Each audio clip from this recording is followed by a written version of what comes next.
Maintenant que nous avons utilisé la fonction recherche V une première fois, pour le nom du stagiaire, on a aussi pu l'utiliser pour faire apparaître le niveau, qui était dans la colonne 3 du tableau, dans la colonne 4 l'adhérent, et dans la colonne 5 s'il était lycéen ou pas. Donc voilà, on a bien utilisé notre fonction recherche V. Maintenant, on va s'attaquer à une autre fonction. Ici, moi, je veux faire apparaître le prix de base. Vous avez dans le tableau au-dessus les règles de gestion du prix de base. Elles sont en fonction du niveau. Le niveau était ici, on l'a fait apparaître grâce à une recherche V. Si vous avez un niveau 2, vous devez avoir un prix de base de 1400 €, comme c'est le cas ici. En fait, on voit bien qu'il y a 3 cas, donc ça peut se résoudre très facilement avec une fonction si. Donc, on va commencer à l'utiliser directement. C'est une fonction qui est assez facile. Donc si, d'où son nom. Voilà.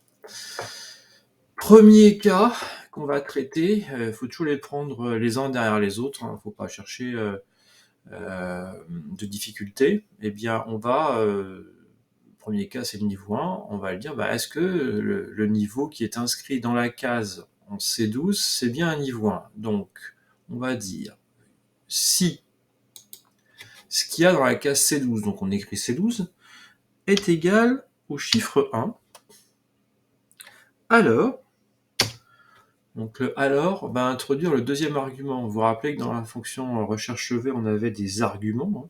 La fonction si, c'est pareil, des informations qu'il faut donner à la fonction pour qu'elle puisse s'en sortir. Donc le premier argument de la fonction si, c'est ce qu'on appelle le test. C'est les cas, le premier cas qu'on doit réaliser. Et en fonction du résultat du test de ce cas, est-ce qu'il est vrai ou pas vrai? Eh bien, on aura une première conséquence s'il est vrai et une seconde conséquence s'il est faux. Donc, première conséquence, si le cas est vrai, là en l'occurrence, si on est bien du niveau 1, qu'est-ce qui se passe? Eh bien, le prix de base, c'est 1200. Je peux le saisir. Dans un premier temps, on va saisir les informations. Sinon, c'est la conséquence si le cas est faux. Si le cas est faux, si ça n'est pas 1, mince alors, on a encore deux autres cas de figure. Et dans ces cas-là, si on a deux autres cas, on ne sait pas quel va être le résultat. Donc il faut continuer avec un si.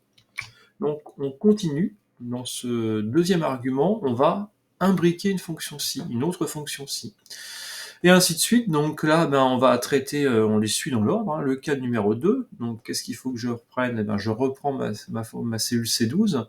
Si je vais ouvrir la parenthèse, n'oubliez pas, je clique C12, voilà, vous à l'écrit, vous l'écrirez bien sûr, est égal, c'est quoi le deuxième cas?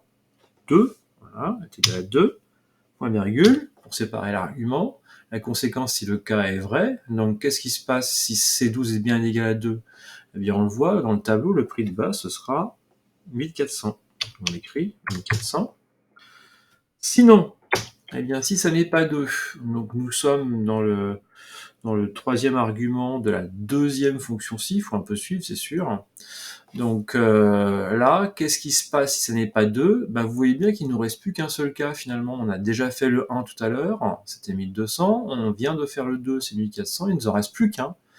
Sinon, il n'en reste plus qu'un. Et on peut mettre directement le résultat. Sinon, 1800. Il ne faut surtout pas se reposer la question pour savoir si on est dans le troisième cas, puisqu'on l'est forcément. On a déjà fait le 1, on a déjà fait le 2. Voilà, il n'en reste plus qu'un, c'est pas sorcier. Donc vous avez une règle qui est toujours très simple à respecter. Il y a toujours un si de moins que le nombre de cas. Ici, vous avez 3 cas, donc vous devez vous trouver avec 2 si, et pas 3, 2 si, sinon vous serez toujours embêté. Je ferme une première fois le si imbriqué. On voit qu'à un moment, en surbrillance, apparaît de manière fugace la parenthèse du si, justement, et puis je ferme une deuxième parenthèse. Vous allez bien voir que la première parenthèse du si se met en gras, en surbrillance, et ça m'indique bien que je ferme mon premier si. Je valide ma formule, voilà, en cliquant par exemple sur la petite coche en haut, et voilà, j'ai un stagiaire qui est niveau 2, automatiquement le prix de base de 1400 est apparu.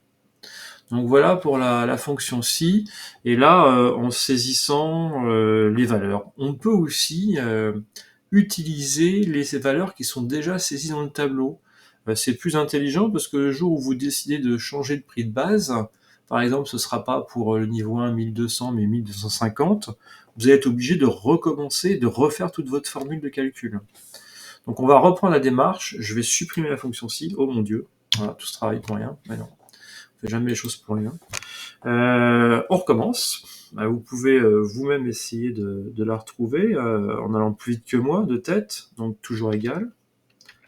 Si, premier cas, eh bien si C12 est égal, et là je ne saisis pas le chiffre 1, je vais le chercher, est égal à ce qu'il y a dans la case G6.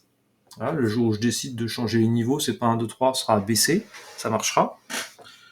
Alors, on peut toujours lire le premier point virgule comme étant alors. Alors, qu'est-ce qui se passe? Eh bien, ce sera le contenu de la cellule H6, voilà, et je n'écris pas 1200. Sinon, il me reste toujours deux cas. Si C12 est égal au contenu de la cellule G7, alors ce sera le contenu de la cellule H7. Sinon, il ne me reste plus qu'un. H8, je ferme une fois, deux fois, et je valide par la petite coche encore une fois, on retrouve bien limite 400. Voilà une fonction si imbriquée.